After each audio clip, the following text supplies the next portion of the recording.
Vous êtes de plus en plus nombreux à nous suivre dans les maternelles d'Afrique. Merci. Aujourd'hui, on va faire un voyage encore plus grand. Suivez-moi. Aujourd'hui, au maternelles d'Afrique, nous irons à votre écoute pour parler des langues. Puis, nos enfants de la récré, nous parlerons du Père Noël.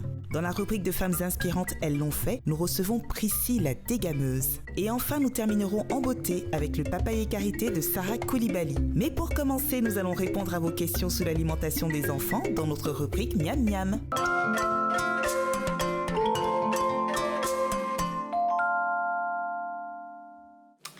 Alors aujourd'hui, je vais répondre à Marie-Jeanne qui nous a écrit de Lomé au Togo.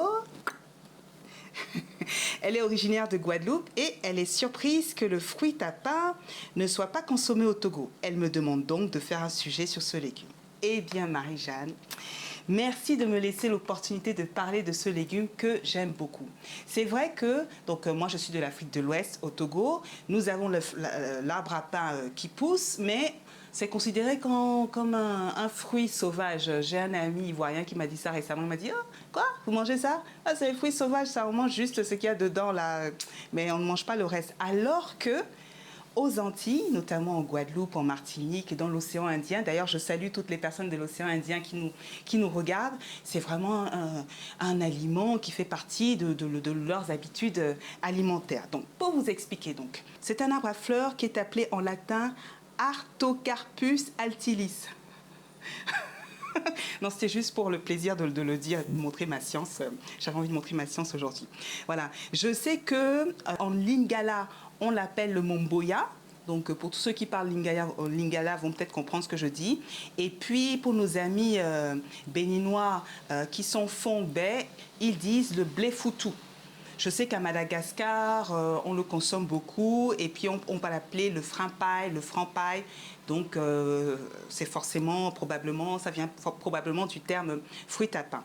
Voilà. Donc, le fruit tapin, c'est un aliment, donc c'est un féculent, un sucre lent qui est plein de vitamines, qui est énergétique parce qu'il y a de l'amidon, il y a du sucre, il est riche en calories, en vitamine C. Du coup, je pense que ce qui va vous intéresser, là, c'est les recettes. J'ai demandé à mon amie chef Olivia de Souza si elle avait une recette à partager avec nous. Qu'est-ce que me dit Olivia? Olivia me dit, vous faites cuire votre fruit tapin à la vapeur, vous l'écrasez à la fourchette, mais il ne faut surtout pas le faire au mixeur, parce que comme il y a beaucoup d'amidon, si vous le faites après, ça va commencer à devenir caoutchouteux, beaucoup moins intéressant. Vous ajoutez de la noix de muscade, si vous aimez, vous râpez du fromage par-dessus, vous mettez donc dans votre plat à gratin, vous enfournez, et là, c'est un régal. Vraiment, moi j'adore. Après, il y a plusieurs autres recettes pour le fruit tapin. Le fruit tapin, il y a même aux Antilles. Je sais qu'en Guadeloupe et en Martinique, ils en font de la confiture. C'est délicieux la confiture de fruit tapin, donc ça peut se manger sucré. Donc en gratin, en frites, sauté. Vous savez, ça se rapproche un peu de la pomme de terre, sauf que c'est plus fin. Moi, je trouve que c'est vraiment plus fin au niveau des papilles. J'aime beaucoup. Voilà. Marie-Jeanne, j'espère que j'ai répondu à votre attente. En tout cas, moi, ça me fait très plaisir parce que c'est vraiment un légume que j'aime beaucoup. Voilà. Et donc, vous autres qui nous regardez depuis l'océan Indien, tous ceux qui consomment le fruit tapin, s'il vous plaît, partagez vos recettes. Bon, c'est pas la peine de nous envoyer des recettes de frites ou de pâtes.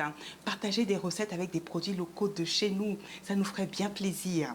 Et puis, si vous avez des questions auxquelles vous souhaitez que je réponde, eh bien, vous les posez sur la page Facebook des Maternelles d'Afrique.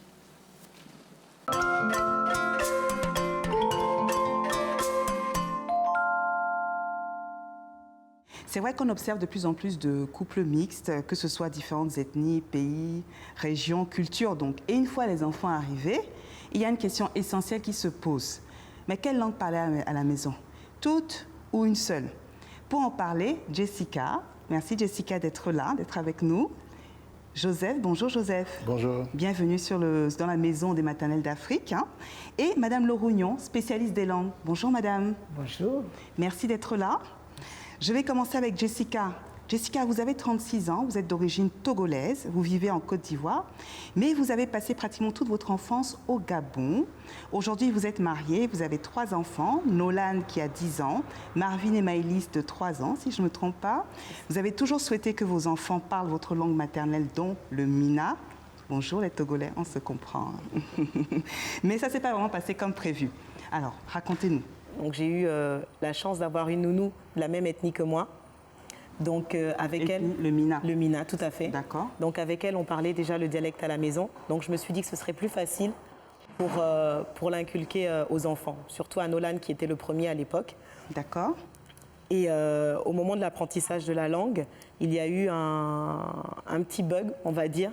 Quand mon fils voulait parler, oui. Eh ben, il se mettait à bégayer. D'accord. Donc là, on a commencé à s'inquiéter et on a consulté.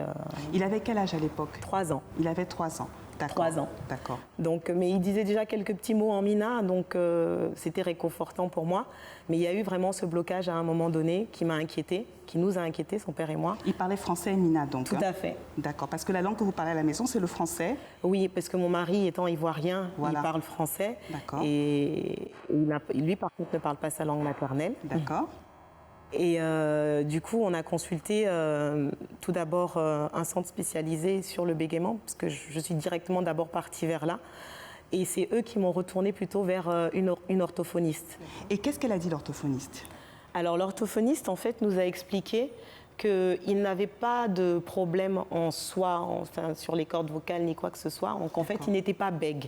C'était vraiment cette confusion qui se faisait au moment de s'exprimer, qui faisait qu'il hésitait, il tâtonnait, et donc il y avait cette répétition. D'accord. Et alors, du coup, elle nous a conseillé d'éviter le bilinguisme à la maison. D'accord. Donc, on a dû choisir. Le choix a été assez rapide du côté du papa. Parce que le papa parle en français. Tout à fait, tout à fait. Madame Lorougnon, vous êtes spécialiste des langues. Qu'est-ce que vous pensez du bilinguisme à la maison? À partir de quel âge on peut commencer? Parler 2 langues ou 3 langues ou 4 langues, 5 langues, 6 langues, un enfant peut le faire. Sur le plan psychologique, c'est possible. Et par exemple, si vous êtes de langues différentes, arrivez à la maison, vous parlez vos langues. Par exemple, à table, la maman va dire dans sa langue, donne-moi par exemple la casserole, donne-moi la cuillère, donne-moi le plat de riz, ainsi de suite. Et le papa va aussi dire dans sa langue la même chose. Et le français n'est pas exclu. Toutes ces langues-là, l'enfant peut les parler sans aucun problème. Joseph, vous avez, si mes souvenirs sont bons, vous êtes ivoirien. Oui, vous avez, 100%. Oui. Vous avez 51 ans et vous êtes papa de 2 grands-enfants qui ont 23 et 19 ans. Et vous parlez de regret. Oui, le regret, c'est que moi, je suis abouré. C'est-à-dire en Côte d'Ivoire, on est au sud de la Côte d'Ivoire. J'ai vécu en France. J'ai fait presque 30 ans en France. Ok, je me suis marié avec une Antillaise. Donc, à la maison, on parle français. Mais quand je dis que je suis abouré, c'est que je suis très proche de mes racines. Et mon rêve pour moi, c'était que mes enfants parlent ma langue, en fait, parlent abouré. Et à la maison, j'ai tenté de faire parler le premier fils en abouré. Ça n'a pas fonctionné. Mais comment vous avez tenté? Je parlais, quand on est à table, oui. je parlais en abouré à l'enfant. Oui. J'essayais de raconter des histoires africaines en abouré. Et pour moi, l'enfant devait plus tard comprendre, assimiler. Mais au bout de quelques temps, il a tout oublié. Et c'était vrai gros échec pour moi. Mes enfants ne parlent même plus abouré. Et le deuxième, qui a maintenant 19 ans, il est avec moi ici à Abidjan. Il ne comprend rien du tout. Peut-être, vous savez, certaines fois, c'est juste une question de supériorité numérique. Quand un enfant se retrouve dans un environnement où la langue n'est pas beaucoup parlée. Mais bizarrement, oui. Angela, oui. les Congolais en France ou en Belgique, ils n'ont pas le même problème. Hein. Les Sénégalais n'ont pas le même problème. Les Maliens n'ont pas le même problème. Il n'y a que nous, les Ivoiriens, on n'arrive pas à faire parler nos langues maternelles à nos enfants. C'est terrible. La maman est antillaise. Bon, à la maison, ça a marché, on parle un peu créole. Il n'y a pas les créoles. Voilà, en France, tout le monde comprend un peu créole. Mais je vous dis, Côte d'Ivoire, ça ne marche pas. Mais je pense que ce n'est pas que la Côte d'Ivoire, c'est... on a été élevés différemment. On a, en tout cas, enfin, pour ma part, beaucoup de communautarisme. Et je pense que c'est la même chose pour les Congolais qui vivent en Europe, parce qu'ils sont souvent entre eux, et ça parle systématiquement lingala à la maison. Nous, quand on déjà les mariages mixtes, c'est un petit peu le danger pour parler la langue maternelle, une langue maternelle à la maison, parce que chacun a des cultures et des origines différentes. Plus jeune, on allait en vacances dans la maison familiale de ma grand-mère, tous les cousins. Mais on veut pas, tout le monde parle Mina. C'était notre langue, c'était notre français, c'était vraiment... ça se faisait tellement naturellement qu'on ne sait même pas à quel moment on l'a appris. Alors que pour nos enfants, en tout cas en ce qui me concerne, j'ai dû faire cet exercice qui a été beaucoup plus dur parce que on était en infériorité numérique, là pour le coup, pour le parler. Et je pense que cette expatriation de son pays natal n'est pas avantageux pour parler sa langue. Mais alors justement, Madame Lorougnon, question. Est-ce que quand on grandit, par exemple, est-ce qu'il y a une limite, une date d'expiration pour apprendre les langues? Est-ce qu'on ne peut pas apprendre les langues plus tard? Il faut tout simplement accepter sa langue et donner les possibilités aux enfants de le faire. Parce que si je comprends bien Joseph, et lui, comme il parlait sa langue d'une façon perfectionnée et qu'il parlait donc à son enfant qui semble ne pas trop s'intéresser, lui-même, il a senti cet échec-là et il est donc devenu méchant en quelque sorte. Pourquoi tu ne parles pas de ma langue?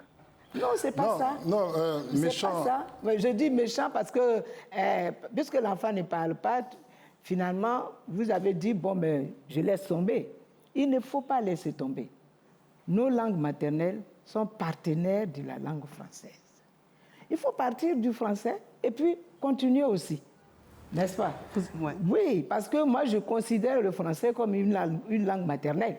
Bien sûr. Voilà, parce que la langue maternelle, c'est la langue que l'enfant parle dans son environnement. Complètement. Mais en plus de cela, à partir de là, on peut lui faire apprendre le bété, le gouro. Ce que je comprends effectivement que nos langues maternelles, les langues africaines, nos dialectes, font partie de notre culture. Le français fait aussi partie de notre culture. Je ne suis pas d'accord avec vous, Madame Lorougnon, quand vous disiez tout à l'heure que Joseph était méchant. Au contraire, moi je pense que c'est un papa qui s'est inquiété depuis longtemps de transmettre justement sa culture à son enfant. Vous pensez que votre enfant ne parle pas, mais si ça se trouve, il ne parle pas avec la bouche, mais il comprend, et quand un jour il va se retrouver avec d'autres personnes parlant le même dialecte, il va dire, mais ça je connais, je comprends parce que ça a été un héritage. C'est vrai que aujourd'hui, mon fils, le premier qui est en France, bon, je pense que lui, c'est perdu. Bon, ok. Le deuxième qui est avec moi ici à Abidjan, il sait juste répondre à bonjour, Wefendes, ça veut dire comment tu vas. Oui, c'est bien. Il s'arrête là, en fait. Il s'arrête là. Bon, il faut l'encourager. Je fais des efforts. Quand je prononce le mot méchant, c'est pour dire tout simplement que c'est lui qui s'est révolté. Il a dit finalement, puisque c'est comme ça, alors je reste dans mon coin.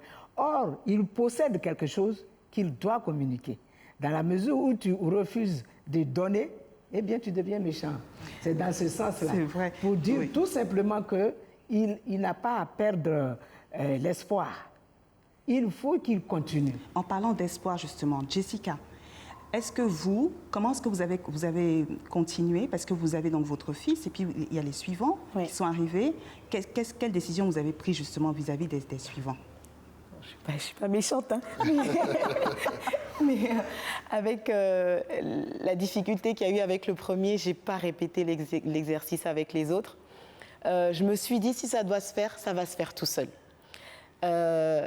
l'autre expérience que j'ai eue avec les jumeaux, parce que mes autres enfants, ce sont des jumeaux, ils avaient chacun une nounou, mais elles étaient toutes les deux baoulées. Mais je voyais qu'elles parlaient baoulé entre elles, et les enfants avaient l'oreille aiguë. Enfin, ils comprenaient tout à fait le baoulé pendant un moment. Bon, jusqu'à ce qu'il y en ait une qui parte et que finalement, il n'y ait plus de personne pour parler avec elle. Mais les enfants commençaient à comprendre. Je pense que la base de cet héritage, quand on veut le transmettre, c'est d'être deux. Quand on est seul, c'est très, très difficile. Oui. Il y en a qui arrivent, mais franchement, je leur tire mon chapeau parce que c'est pas ça. Il faut être deux, dans la mesure où il y a un bilinguisme. Voilà, donc deux cultures différentes dans la maison. En ce moment, il faut être deux. C'est-à-dire, il faut s'accepter de telle sorte que le père parle la langue de son épouse et l'épouse parle la langue de son mari. Vous savez, donc moi je suis issue d'un couple mixte, une maman antillaise, un papa togolais. Et à l'époque, on avait peur justement de m'apprendre le mina, puisqu'on avait peur que ça ait un incidence sur la finesse, sur ma façon de parler le français.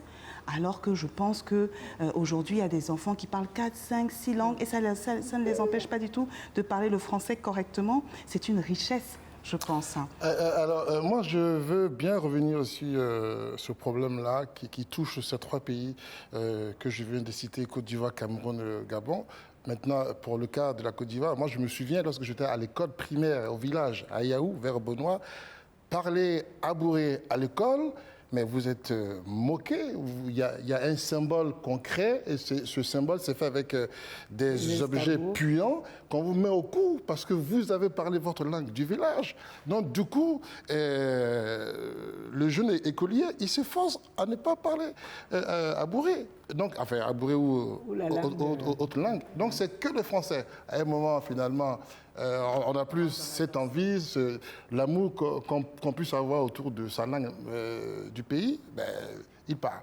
Vous savez, moi, ce que je faisais à la maison, c'est que j'avais acheté des CD, des albums, et je faisais écouter des chansons dans ma langue maternelle. Donc Mina, ma langue maternelle, c'est le créole. Ma mère est antillaise, mais par contre, en mina aussi, j'avais trouvé des berceuses en mina que je leur faisais écouter. Vous disiez tout à l'heure que c'est ce que vous faisiez aussi, vous essayez de raconter des histoires dans votre langue. Je pense que c'est le moyen aussi, quand on n'est pas très à l'aise, de rentrer dans l'univers des enfants par le biais des histoires, de la musique, de la danse. En tout cas, je vous remercie vraiment de nous avoir éclairés, d'être venus partager avec nous vos histoires. Merci Jessica, merci Joseph, merci infiniment d'être venu. Madame Lorugnon, merci pour vos conseils, vos précieux conseils. N'hésitez pas, si vous qui nous regardez sur TV5 Monde, à réagir aux témoignages que vous venez d'entendre sur la page Facebook des Maternelles d'Afrique. Et tout de suite, je rejoins Priscille la dégameuse, une jeune femme inspirante.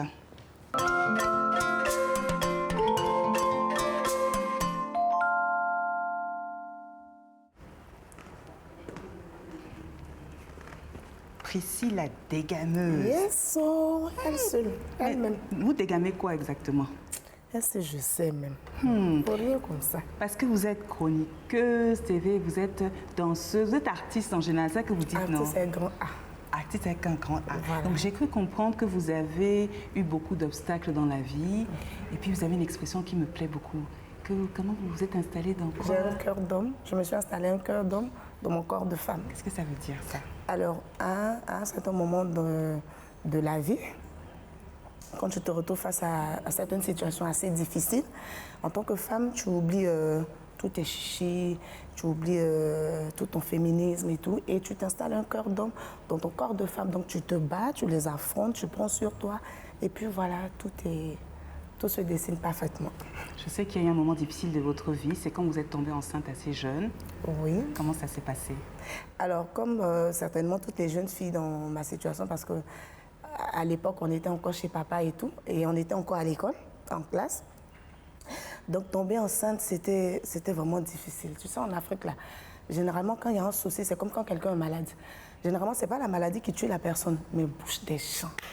que les gens se mettent à dire, lui, il est malade, il a ceci, là, cela. Donc, il y a eu ce souci-là. Mais contrairement à beaucoup, j'ai pas eu peur. J'ai pas eu peur. Tout de suite, c'était pas des idées excusez-moi du thème, d'essayer de faire passer et tout. Non, bizarrement, j'étais contente. J'avais certainement peur pour les parents, mais moi-même, j'étais contente de savoir que j'allais être maman et tout.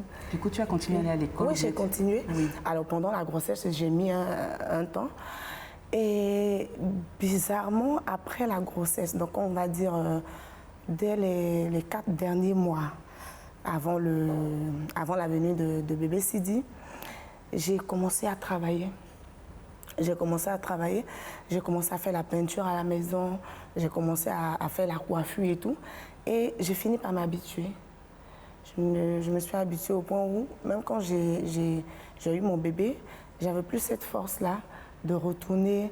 C'est comme si j'avais déjà connu l'argent, tu vois. Quand tu connais vite l'argent, là, tu te dis, bon, aller à l'école, c'est pas bon. Tu te dis, aller à l'école encore, c'est compliqué. Puis surtout pour une fille qui est l'aînée d'une famille de 7. Donc tu te dis, attends, est-ce qu'il ne faut pas qu'on se concentre sur ça, sur ces activités-là qui arrivent à nous faire entrer de l'argent pour aider la famille et tout. C'est comme ça que tout est parti. Et donc, Sidi, c'est ça? Sidi à quel âge maintenant? Il a 12 ans. Alors, comment ça se passe maintenant à la maison, le matin, avant d'aller au travail? C'est quoi votre petite routine à la maison? Alors, Sidi fait la navette entre ses grands-parents et moi. Donc, quand il est chez moi, tout dépend de la veille. Tout dépend de comment on s'est laissé la veille. Pourquoi? Non, parce que les petits garçons, ils sont turbulents. Surtout le mélange de BT et sénégalais, c'est compliqué. Voilà. D'accord. La veille, quand on dort en paix, on se réveille en paix. Mais quand ça chauffe la nuit, le matin, on fait la suite. Quel conseil vous donneriez à ces jeunes femmes, ces jeunes filles qui nous regardent pour qu'elles évitent de se retrouver dans cette situation d'être maman trop jeune? Alors qu'elles évitent de se sentir belles. Parce que quand on est chez les parents, on ne cherche pas à être jolie. Il faut se sentir vilaine. Voilà. Quand on mange le riz de papa et maman, on n'a pas besoin d'être belle, c'est pas important. Quand on finit les études, après, tu peux chercher à être belle. Malheureusement, nous, ça ne s'est pas passé comme ça, justement. Donc, on est bien placé pour savoir qu'il faut aller à l'école, pour savoir qu'il faut finir les études avant de se sentir belle, avant de se faire draguer ou avant de passer à l'acte. Donc, pour ceux qui n'ont pas encore essayé, évitez même, n'essayez même pas. Merci Prissy pour tous ces conseils. Je suis sûre que les parents qui nous regardent, les mamans qui nous regardent, on aime bien recevoir, vous savez, au maternel d'Afrique, des femmes comme vous, des mamans inspirantes qui l'ont fait, qui arrivent à élever leurs enfants et travailler en même temps, qui restent positifs. Donc, merci d'être venu nous voir et j'espère que vous reviendrez nous voir bientôt. Enfin, je ne comptais pas partir. En tout cas, restez avec nous. Hein. Ah d'accord, je suis là. On est assises, on est là, on ne bouge pas. On attend.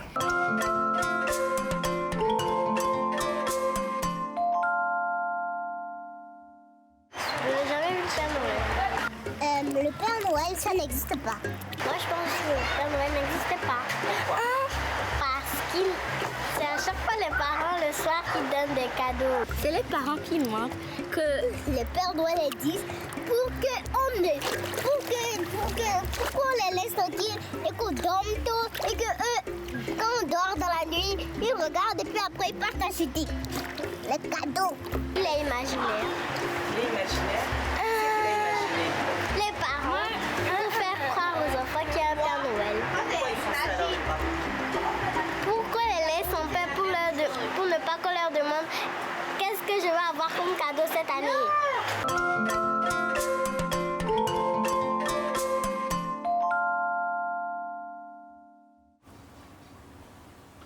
Le cheveu, quelle histoire. Je ne sais pas pour vous, hein, mais moi, à partir du moment où j'ai su que j'étais enceinte d'une fille, c'était toute une histoire de me dire, alors, ces cheveux vont sortir comment? Est-ce qu'ils vont être crépus? Comment je vais m'en occuper? Et aujourd'hui, on a la chance de recevoir Sarah Coulibaly, qui est la maîtresse de tout ce qui est maîtrise du cheveu des enfants. Vous avez vu mon introduction, hein? Oui. Sarah Coulibaly, merci d'être là. Merci. Vous avez 32 ans, vous êtes la maman de 2 enfants, dont une fille qui a 3 ans qui s'appelle Naïma, si mes souvenirs sont bons. Exactement. Et vous avez développé une petite routine capillaire avec elle. Est-ce que vous pouvez nous en parler? Oui, bien sûr. Donc, comme vous avez dit, le cheveu des enfants, c'est un véritable problème pour toutes les mamans, que ce soit en Occident ou ici en Afrique. Avec Naïma, ce qu'on fait, c'est que je tiens à préciser que les cheveux des enfants sont très fragiles. Donc pour éviter d'avoir ce que nous, les mamans, souvent rencontrons, c'est-à-dire l'alopécie capillaire de traction. On appelle ça l'érosion capillaire chez nous. Voilà, on n'a pas de cheveux devant. Il faut, dès qu'ils sont petits, les habituer à avoir une bonne routine. La routine de Naïma, c'est la suivante. On la tresse chaque 10 jours. Pas moins, parce que quand on la tresse beaucoup plus souvent, les enfants ont tendance à avoir des cheveux qui tombent. Donc je demande à ce qu'on la tresse chaque 10 jours. Et entre chaque tresse, on lui fait des soins.